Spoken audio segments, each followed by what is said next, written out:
بسم اللہ الرحمن الرحیم۔ صحیح بخاری شریف۔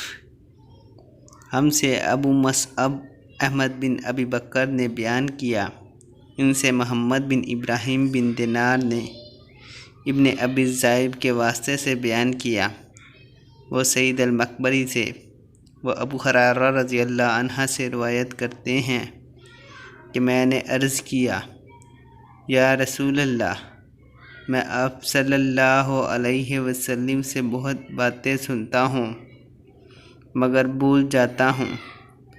آپ صلی اللہ علیہ وسلم نے فرمایا، اپنی چادر پھیلاؤ۔ میں نے اپنی چادر پھیلائی۔ آپ صلی اللہ علیہ وسلم نے اپنے دونوں ہاتھوں کی جلو بنائی اور میری چادر میں ڈال دی، فرمایا کہ چادر کو لپیٹ لو۔ میں نے چادر کو اپنے بدن پر لپیٹ لیا، پھر اس کے بعد میں کوئی چیز نہ بھولا۔